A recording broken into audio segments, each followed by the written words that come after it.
The clock read 2:17 a.m. when Marcus wiped the grease from his hands, knowing sleep wouldn't come tonight either. His utility van sat in the driveway with a fuel gauge hovering near empty, and his wallet held exactly $14, not enough to fill the tank, not enough to buy his daughter the winter coat she needed for school. He'd been staring at his phone for the past hour, watching it remain stubbornly silent. No emergency calls, no late-night repairs, just silence and the crushing weight of bills he couldn't pay. Then it rang. "Hello?" Marcus answered, trying to keep the desperation from his voice. "Is this the electrician? The 24-hour service?" The voice was elderly, trembling slightly. "My bedroom light went out and I can't see. I'm afraid of falling in the dark."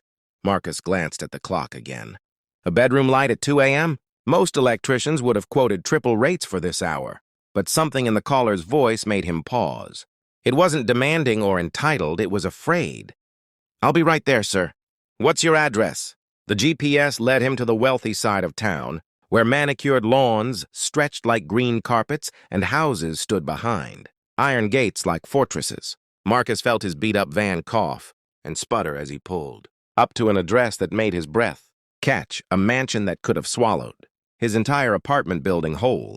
For a moment, he wondered if this was a prank. Rich people didn't call struggling electricians at 2 a.m. for a simple bedroom light. But the gate was open, and a single lamp glowed by the front door like a lonely beacon. An elderly man answered on the first knock. He must have been in his 70s, wearing an expensive silk robe that probably cost more than Marcus's monthly rent. But his eyes, those struck Marcus immediately. They weren't cold or dismissive like he'd expected.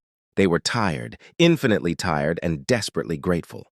"Thank you for coming," the man said, his voice breaking slightly. "I know it's late. I know it's just a light. But I needed someone."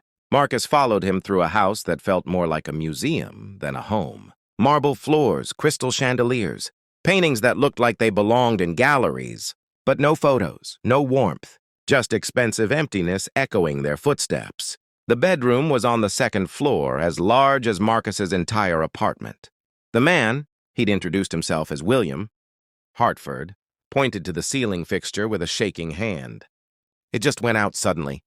I tried the switch several times, but nothing." Marcus set down his toolbox and got to work. Within minutes, he'd identified the problem, a faulty ballast and a blown bulb. Simple fix. 20 minutes tops. But as he worked, he couldn't help noticing things. The layer of dust on the nightstand. The untouched side of the massive bed, still made up as if waiting for someone who'd never return. The prescription bottles lined up like soldiers, medications for heart conditions, blood pressure, pain management, and the photos. They were small, almost hidden. But Marcus saw them. A beautiful woman with kind eyes, 2 grown children, grandchildren, all tucked away in a drawer that was slightly open, as if William had been looking at them before the light went out. "Your family?" Marcus asked gently as he worked. The silence stretched so long he thought William wouldn't answer. "My wife passed 3 years ago," William finally said. "Cancer. The kids. They visit on holidays. They're busy with their own lives in California and New York. Important jobs. Important families." He paused. "I told them I was fine. That I didn't need anything." Marcus tightened the last screw, tested the switch. Light flooded the room. "All fixed, Mr. Hartford." "How much do I owe you?" Marcus did the math in his head. The service call at this hour, the parts, the labor, he should charge at least $200. That would buy his daughter's coat and put gas in the van. Maybe even buy groceries. He looked at William, really looked at him. The man stood in his enormous bedroom, surrounded by wealth that could probably solve every problem Marcus had. Yet he looked more lost than anyone Marcus had ever seen. $50 for the parts, Marcus said. "No charge for the labor." William's eyes widened. "That's not... You came all this way at 2 a.m. That's not fair to you." "Life's not fair to any of us, Mr. Hartford, but kindness should be." William pulled out his wallet, but his hands were shaking so badly the bills scattered across the floor. Marcus bent to help him pick them up, and that's when he heard it. A sound so quiet he almost missed it. William was crying. "I'm sorry," William whispered. "I'm so sorry." The light wasn't really the problem. I couldn't stand another night alone in the dark. I thought if someone came, another human being, Just for a few minutes? His voice broke completely. I'm pathetic, aren't I? All this money, this house. And I'm calling strangers at 2 a.m. because I'm too afraid to be alone. Marcus straightened slowly.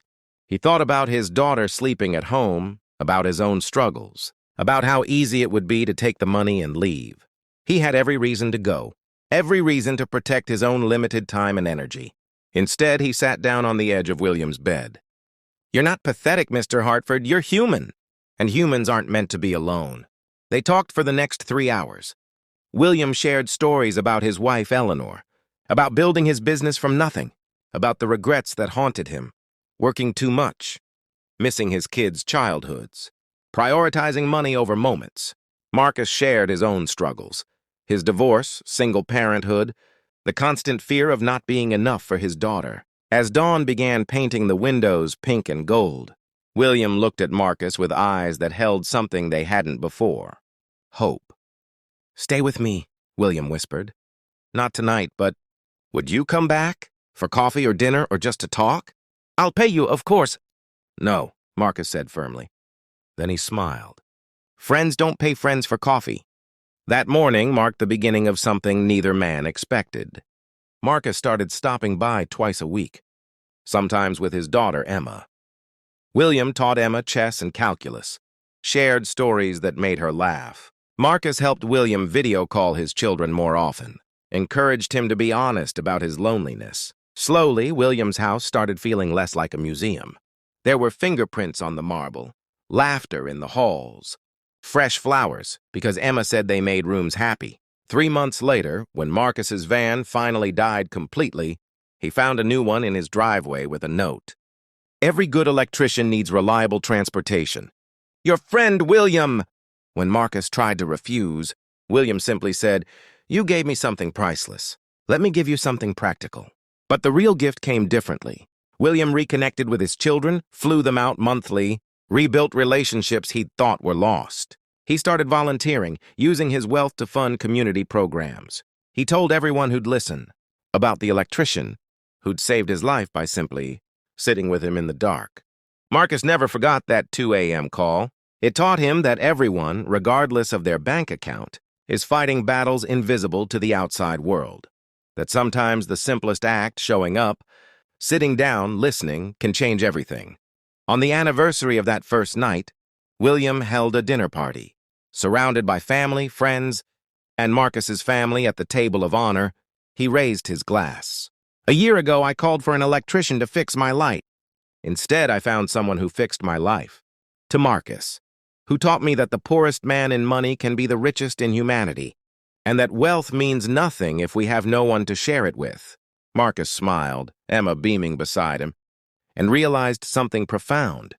He'd gone to that mansion thinking he had nothing to offer a millionaire. But he'd been wrong. He'd offered the one thing money couldn't buy, human connection, freely given, expecting nothing in return. That night, driving home in his gifted van, Marcus's phone rang with another emergency call. He smiled and answered without hesitation, because some repairs he'd learned were worth staying up for.